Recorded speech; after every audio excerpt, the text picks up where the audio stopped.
Vi a mi mujer besando a otro hombre mientras estaba desnudo en mi sofá. Y lo peor no fue eso. Lo peor fue que ella me sonrió. No una sonrisa nerviosa, ni una de culpa. Fue una de esas sonrisas de confianza total. De no tienes ni idea de lo que está pasando, y aún así ya has perdido. Me quedé parado en la puerta, con una bolsa del Mercadona en una mano y una botella de Rioja en la otra, como si fuera el repartidor de globo pillando una orgía sin querer. Eran las 6:43 de la tarde. Lo recuerdo porque había puesto el temporizador del horno antes de salir, y cuando me fui a casa de mi madre a recoger una cazuela que había olvidado, el reloj seguía en cuenta atrás. Todo esto ocurrió en menos de 40 minutos. El tipo, un calvo con tatuajes en el cuello y el cuerpo lleno de gimnasio barato, ni siquiera se molestó en cubrirse. Laura se puso de pie, se ajustó el sujetador negro, que, por cierto, nunca me había visto puesto, y me dijo, Javi, podemos hablar. ¿Hablar? ¿Ahora? Llevábamos 9 años casados. Habíamos celebrado nuestro aniversario hacía menos de 2 semanas, con un arroz al horno que ella misma preparó y que hasta ahora me parecía sincero. Incluso me escribió una nota. Gracias por hacerme reír cada día. Eso puso. Y ahora, me estaba pidiendo que habláramos, mientras un desconocido se ponía los vaqueros que yo dejé doblados en el respaldo del sofá hace 2 días. Pero como dije, lo peor fue su sonrisa. No fue una traición improvisada, no fue un desliz. Fue un plan. Un cambio de equipo, una mudanza emocional. Yo simplemente no me había enterado. Y sí, voy a contarte exactamente cómo acabamos aquí. Porque si alguna vez piensas que tienes el control de tu vida, déjame decirte esto, no lo tienes. Me quedé quieto. Ni un paso adelante, ni uno atrás. No porque estuviera paralizado, sino porque no sabía si gritar, reírme, o simplemente dejar la bolsa en el suelo y salir por la puerta como si no hubiera visto nada. El tipo, que no tenía cara de saber muchas palabras con más de 3 sílabas, se rascó el cuello como si eso lo ayudara a entender la situación. Laura, en cambio, se acomodó el sujetador como si fuera un trámite. Le tomó menos de 3 segundos mirarme a los ojos y decir, Javi, por favor, podemos hablar. Lo soltó sin levantar la voz, como si estuviera pidiéndome que bajara la música. No respondí. Dejé la botella de vino en la mesa del comedor, al lado de los restos de lo que parecía una tabla de quesos. La bolsa, con pan recién hecho y un paquete de fuet, la dejé en la encimera. No tenía prisa. No quería irme. No iba a salir corriendo de mi casa como un idiota porque mi mujer se había acostado con un gorila. Me quedé allí de pie, observando la escena. Ella apenas tapada, él vistiéndose sin apuro, como si estuviera en su casa. Me costaba entender por qué no me temían, por qué no estaban nerviosos. A mí me temblaban las manos del asco, del enfado, pero ellos parecían 2 adolescentes que acaban de ser pillados y ni siquiera se sienten culpables. ¿Cuánto tiempo llevas con este imbécil? Le pregunté sin mirar al tío. No le insultes, respondió enseguida, como si ese fuera el problema. ¿Cuánto? Repetí, esta vez más alto. Ella se cruzó de brazos. El muy cabrón ya tenía los pantalones puestos y se calzaba las zapatillas sin prisa. Unos 3 meses, dijo al fin. 3 meses. Y yo sin enterarme.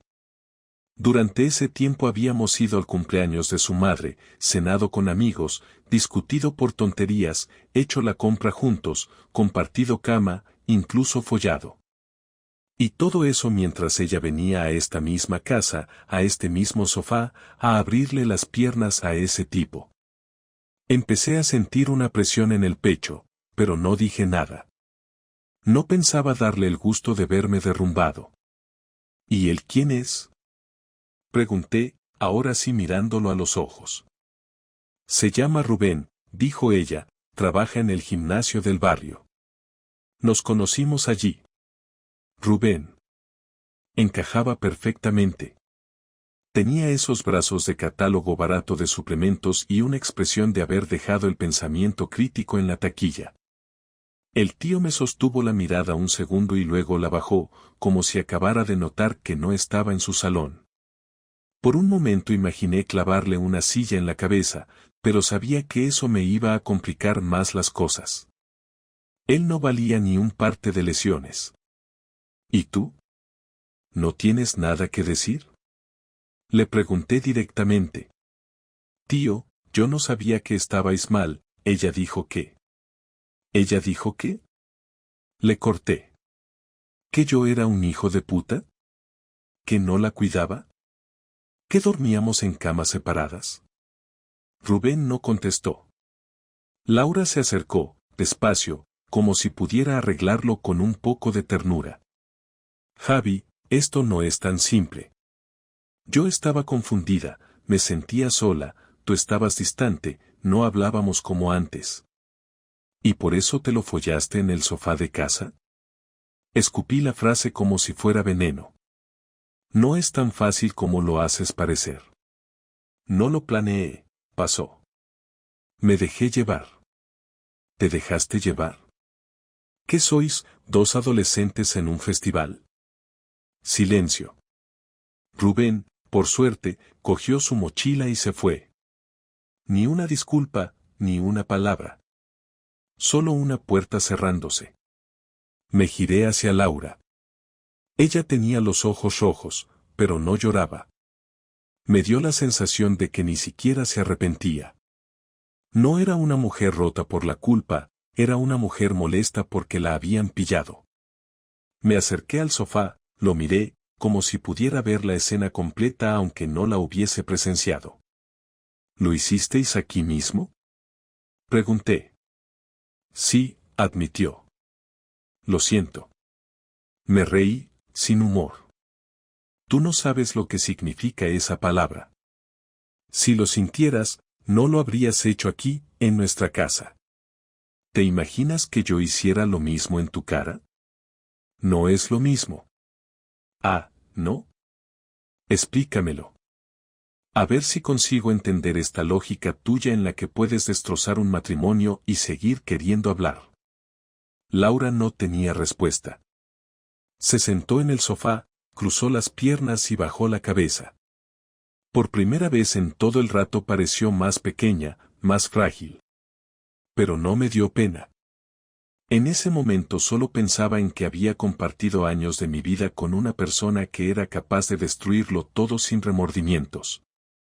Y ahí estaba yo, plantado en mitad del salón, pensando en todas las cenas, las conversaciones, las películas en ese mismo sofá.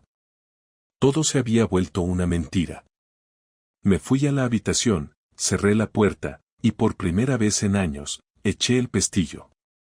No sabía qué iba a pasar, pero ya sabía que nada volvería a ser igual.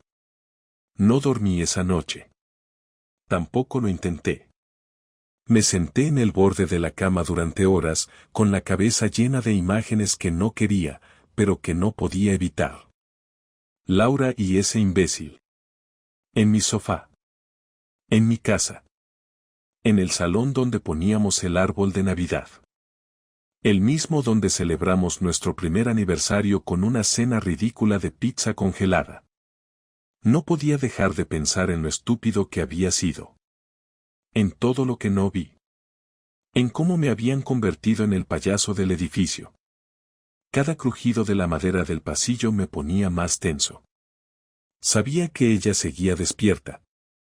Que esperaba que saliera, que dijera algo, que soltara la bomba definitiva para que todo estallara de una vez. Pero no le iba a dar ese momento de control. A las 6 de la mañana salí de la habitación. No la saludé. Me duché, me vestí, desayuné sin mirar su dirección. Ella estaba sentada en la mesa de la cocina, con un café en la mano. Tenía la cara hinchada, pero no era por llorar. Era por no dormir. Por no saber qué iba a pasar. Se había puesto una de esas camisetas que usaba cuando quería dar pena. La que le regalé después de un viaje a Toledo. Ni siquiera le quedaba bien. No dije nada. Ella sí. No me vas a decir nada, ¿verdad? Seguí comiendo sin mirarla. Era pan con tomate. Frío. Sin sal. Como ella. Javi, no podemos seguir así. Tenemos que hablar. ¿Hablar de qué? ¿Del tipo que te follaste en el sofá? ¿O de los otros que vinieron antes? No hay otros. Solo fue él. Claro. Y yo soy idiota. Ella se levantó con fuerza, derramando parte del café sobre la mesa. Te estoy diciendo la verdad. Fue una mierda, vale, fue una cagada, pero no llevó una doble vida, joder. Fue un error. ¿Un error de cuántas veces? Porque me da que en este sofá no fue la primera. Ella dudó. Ahí lo supe. Me miró con la boca entreabierta, como si estuviera a punto de decir algo que ni ella misma creía. 3. Fueron 3 veces. ¿Y qué esperas que haga con eso? ¿Que te aplauda por ser sincera? No. Pero quiero que lo entiendas. Me levanté. Tiré el plato a la pila con más fuerza de la necesaria. Explícame entonces. Dime en qué momento nuestra vida se convirtió en un escenario donde yo soy el idiota que paga el alquiler mientras tú traes a tu amante a mi casa. Yo no lo planeé así, joder. Me sentía sola. Tú estabas ausente. Siempre con tus horarios, tus mierdas del trabajo, tus silencios. ¿Y eso justifica abrirte de piernas en mi casa? No es solo eso. Entonces, ¿qué es? Dímelo. Se quedó en silencio. Yo seguí. ¿Sabes lo que es llegar a casa pensando que vas a comer con tu mujer y encontrar a un tipo sudando en tu salón? ¿Tienes puta idea del asco que me dio ver tu cara cuando me miraste como si esto fuera normal? No me mires así. ¿Así cómo? ¿Como alguien que acaba de perder toda la dignidad por una tía que ya no vale la pena? Ella se acercó. Extendió la mano. Intentó tocarme el brazo. La aparté. No me toques. No me hables como si me debieras una explicación porque ya es tarde para eso. Entonces, ¿qué quieres que haga? Quiero que te vayas. Eso la pilló por sorpresa. Me miró como si no lo hubiera contemplado ni un segundo. ¿Qué? Que te largues. Hoy. Ahora. Esta casa no es tuya. La pagamos a medias, sí, pero a partir de ahora, no me interesa compartir ni una taza contigo. Haz las maletas y te vas a casa de tu hermana o donde te dé la gana, pero no pienso seguir respirando el mismo aire que tú. ¿Y si no quiero irme? No te estoy preguntando. No puedes echarme así. Sí puedo. Y si hace falta, llamo a la policía y les digo que encontré a un desconocido desnudo en mi casa, y te prometo que no dudarán en sacarte de aquí. Se quedó callada. Sabía que no estaba bromeando. No tenía pruebas para un divorcio con causa inmediata, pero sí tenía razones para hacer su vida muy incómoda. Y lo sabía.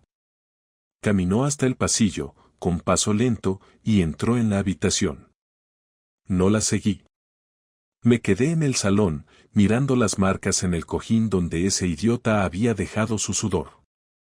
20 minutos después, salió con 2 maletas pequeñas, vestida y con el pelo recogido.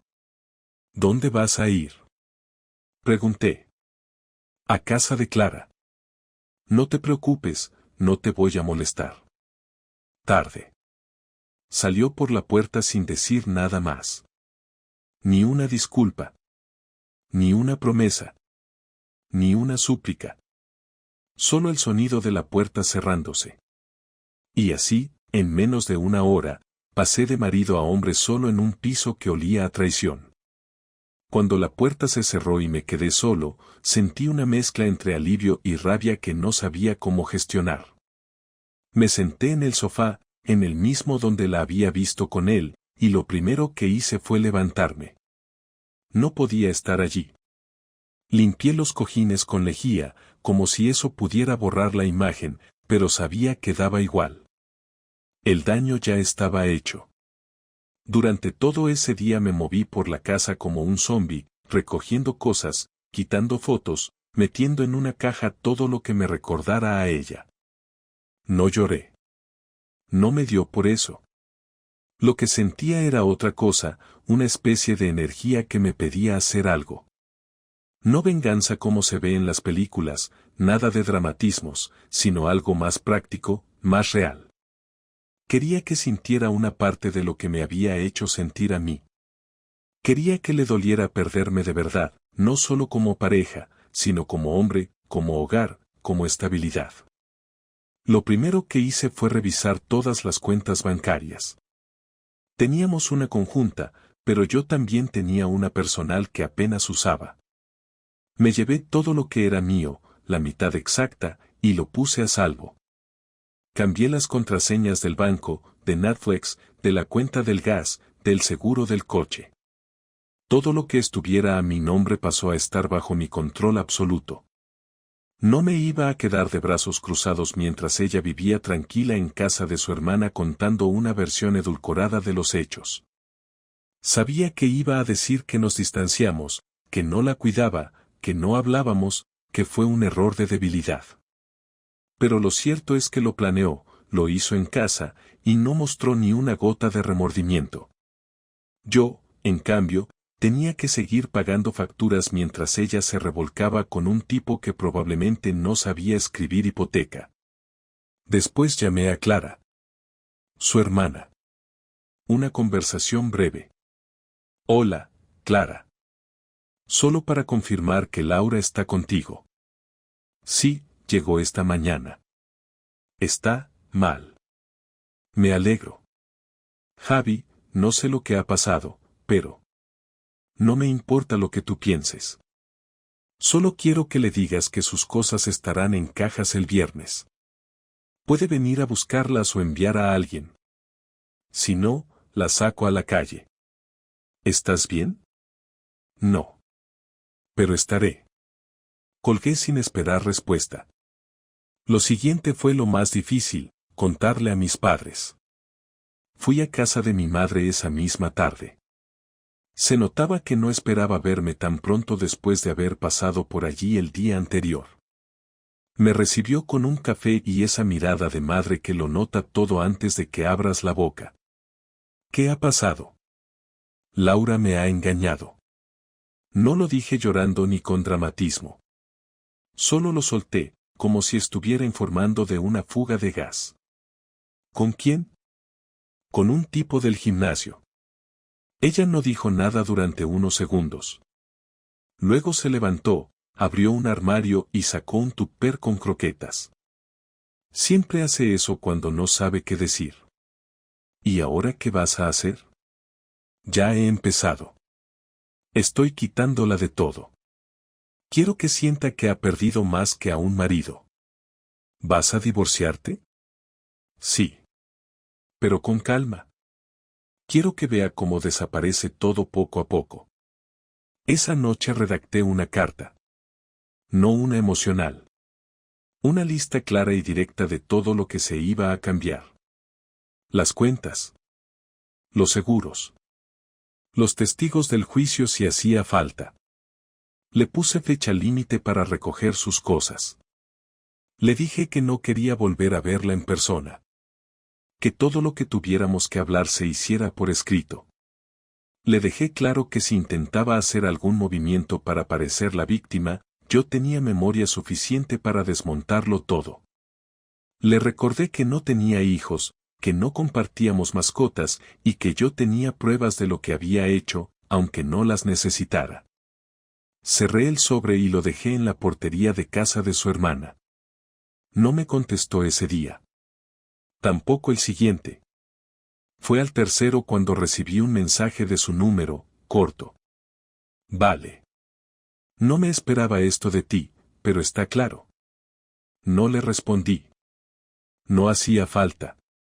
Empecé a salir con gente del trabajo, no para olvidar ni para buscar nada, sino porque necesitaba ruido, voces, conversaciones ajenas. También hice algo que me costó, fui al gimnasio. Al suyo. Entré, pagué la matrícula, y pregunté por Rubén. Me dijeron que ya no trabajaba allí. Al parecer había tenido problemas personales y se había marchado. Me reí. No porque me hiciera gracia, sino porque saber que al menos uno de los dos había salido escaldado me dio cierta satisfacción. No lo suficiente, pero algo. El viernes llegó. No apareció. A las 7 de la tarde, saqué todas sus cajas y las dejé junto al contenedor, como le había dicho. En cada una escribí su nombre con rotulador negro, bien visible. A las 9 recibí otro mensaje. ¿De verdad has dejado mis cosas en la calle? Lo ignoré. A las 11 mandó otro. Eres más cruel de lo que imaginaba. Lo leí en silencio. No lo borré. No lo contesté. Me acosté con una paz rara, no completa, pero más cercana a algo que parecía justicia. Pasaron 3 días sin que supiera nada más de ella. Los mensajes cesaron, las llamadas no existieron y su nombre no volvió a sonar en mi teléfono. No sabía si había recogido sus cosas del contenedor o si alguien lo hizo por ella. Tampoco me importaba. Me concentré en volver a una rutina que no se pareciera en nada a la que teníamos juntos. Me levantaba temprano, desayunaba en la calle, trabajaba más horas de las necesarias, y al llegar a casa ponía música a un volumen que antes le molestaba. Nadie me interrumpía. Nadie me decía que queríamos cenar. Nadie me preguntaba si había plan para el fin de semana. El silencio, al principio, era un alivio. Pero no voy a mentir, a los pocos días se volvió un ruido distinto. No era tristeza, ni pena, ni soledad. Era más bien un vacío lleno de preguntas que no tenían respuestas útiles. No quería volver con ella, eso lo tenía claro, pero había cosas que necesitaba decirle. No por cierre emocional ni por buscar paz interior, sino porque había verdades que había guardado durante demasiado tiempo. El jueves por la tarde la llamé. Tardó en contestar. Pensé que no lo haría. Al cuarto tono, escuché su voz. ¿Qué quieres? Hablar. ¿Ahora quieres hablar? Sí. Silencio. Vale. ¿Dónde? ¿Dónde siempre íbamos a cenar después del cine, te acuerdas? Sí. Estaré ahí en 1 hora. Colgó sin decir más. Llegué primero. Pedí una cerveza, me senté en la mesa del fondo. Cuando entró, no supe qué sentir. No me dio rabia, ni pena, ni nostalgia. Era como ver a alguien que conocías muy bien, pero ya no sabías quién era. Llevaba la misma chaqueta con la que me abrazó la primera vez que nevó en Madrid, pero no sentí nada al verla. Se sentó enfrente, sin pedir nada. Dime lo que tengas que decir, soltó sin mirarme a los ojos. Quiero saber si alguna vez pensaste en decirme la verdad sin que te pillara. No lo sé. Supongo que no. ¿Y por qué? Porque sabía que se acababa todo. ¿Y no pensaste que eso era lo justo? No lo pensé porque tenía miedo. ¿Miedo de qué? De perder todo esto. Ya lo perdiste. Lo sé. Silencio otra vez. La gente hablaba a nuestro alrededor, pero yo solo la escuchaba a ella. Lo que me jodió no fue solo que te acostaras con otro. Fue que lo hicieras en nuestra casa. Sin respeto. Sin cuidado. Como si yo no existiera. Lo sé. Y tampoco mostraste arrepentimiento. Porque en ese momento no lo sentía. Estaba tan enfadada contigo, con nosotros, que sentía que me daba igual. ¿Y ahora? Ahora me doy cuenta de que no fue solo un error, fue una mierda de decisión tras otra. ¿Te enamoraste de él? No. Fue una distracción. Algo que me hacía sentir viva. Pero no era amor. Era puro egoísmo. ¿Y si no te hubiera pillado? Habría seguido. Probablemente hasta que tú te dieras cuenta o hasta que él se cansara. ¿Y ahora qué quieres? Nada. No espero que me perdones. No espero volver. Solo quería que supieras que entiendo por qué me odias. No te odio. No. No. Odiarte me daría energía. Lo que siento es más complicado. Es decepción, es cansancio, es vergüenza ajena. ¿Vergüenza?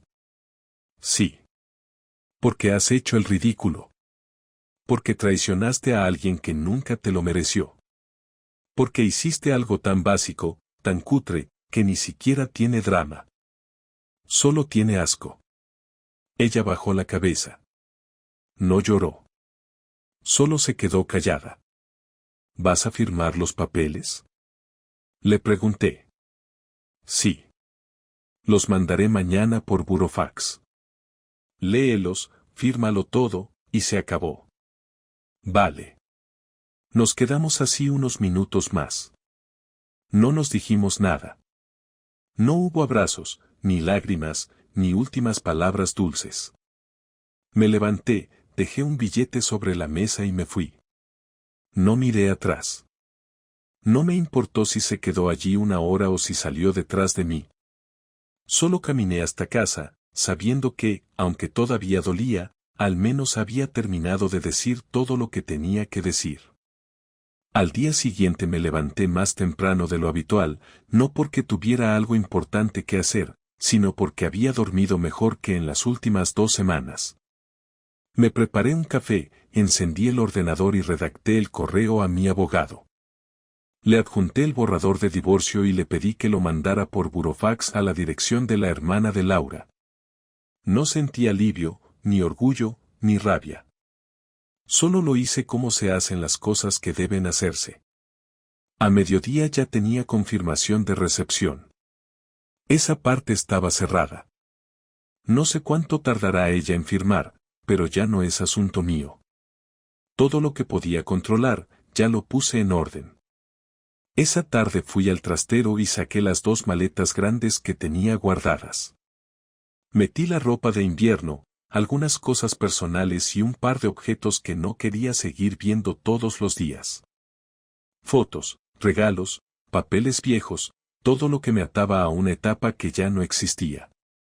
No para olvidarla, sino para sacarla de mi vista. El problema no era recordar, el problema era seguir viendo su cara en cada rincón de la casa. Cuando terminé, llamé a un cerrajero. Cambié la cerradura, aunque sabía que no tenía copia, y pedí que revisaran la cerradura del trastero también. Quería cerrar bien cada puerta. Literalmente. Quería sentir que, por fin, ese espacio era mío y solo mío. Por la noche salí a cenar con 2 amigos del trabajo. No les conté nada. No quería convertir mi historia en conversación de sobremesa. Les escuché hablar de fútbol, de cosas sin importancia, y me sentí parte de algo más simple, más limpio. Durante el fin de semana me dediqué a limpiar la casa a fondo. No porque estuviera sucia, sino porque necesitaba quitar todo lo que tenía su olor, sus cosas, sus huellas. Tiré cosas que probablemente no debía tirar, como tazas que habíamos comprado juntos, libros que leímos los dos, una manta que ella usaba cada invierno. No me tembló la mano. No por rencor, sino porque todo eso era como una visita constante que no quería recibir más. Llené 2 bolsas de basura grandes y las bajé sin pensar demasiado. Al subir, me senté en el sofá y puse una serie cualquiera. No presté atención, pero me ayudó a no pensar. Por primera vez en muchos días, me di cuenta de que no tenía a nadie esperando respuesta. Nadie me preguntaría por qué llegué tarde, por qué no contesté, por qué no quería hablar. Esa sensación, al principio rara, se volvió reconfortante. La siguiente semana volví a mi rutina con normalidad. Alguien del trabajo me preguntó por Laura, y simplemente dije que ya no vivíamos juntos. No hubo preguntas extra. No quise dar explicaciones, no porque me avergonzara, sino porque lo que había pasado no merecía ser contado a gente que solo lo usaría para comentar por detrás. Laura no volvió a contactarme. No hubo mensajes, ni llamadas, ni intentos de reconciliación. Supongo que entendió que no había nada que rescatar. Me pregunté si estaría con él, con Rubén, o si lo suyo había durado solo hasta que se sintió descubierta. Pero no me interesaba de verdad. Me daba igual. No tenía nada que ver conmigo. Un viernes, 2 semanas después de nuestra última conversación, salí del trabajo y en vez de ir directo a casa, fui a un bar nuevo que había abierto cerca. Me senté en la barra y pedí una cerveza. Estaba lleno, pero no me molestó. Me gustaba el ruido de fondo, la vida de los demás fluyendo sin pausa. Había una pareja discutiendo en la mesa de al lado. Ella estaba enfadada, él le hablaba bajito. Me quedé mirándolos un rato, no por cotillear, sino porque me vi reflejado en esa escena. No en el enfado, sino en esa dinámica de intentar arreglar lo que ya está roto. Entendí algo que no había entendido del todo hasta ese momento. Laura no había destruido mi vida, había acabado con una versión de ella que ya no tenía sentido. Y por dura que fuera la forma, era un corte limpio. Pagué mi cerveza, volví a casa caminando y esa noche dormí sin sobresaltos. No soñé con ella, no pensé en lo que pudo haber sido, no me sentí solo. Solo fui yo, en mi cama, en mi casa, sin necesidad de justificarme ante nadie. El lunes siguiente llamé a mi madre y le conté que estaba bien. Me preguntó si necesitaba algo y le dije que no. Luego me ofreció que fuera a cenar ese domingo y acepté. Volver a lo simple. Esa era la idea. Durante las siguientes semanas empecé a organizar mis fines de semana de otra forma. Hice un par de rutas por la sierra, me apunté a clases de cocina en un centro cultural del barrio y retomé una serie de libros que había dejado a medias. No fue una transformación espectacular ni un cambio radical. Fue simplemente volver a ser yo, sin distracciones, sin mentiras, sin dobles caras. Lo que aprendí de todo esto no es una gran lección filosófica ni un consejo de autoayuda. Aprendí que se puede perder todo lo que creías estable en cuestión de minutos y no pasa nada. Se puede reconstruir. No se olvida, pero se supera. No porque el tiempo lo cure, sino porque uno decide dejar de alimentar lo que duele. Y eso, al final, fue lo único importante que recuperé, mi capacidad de decidir qué entra y qué no en mi vida.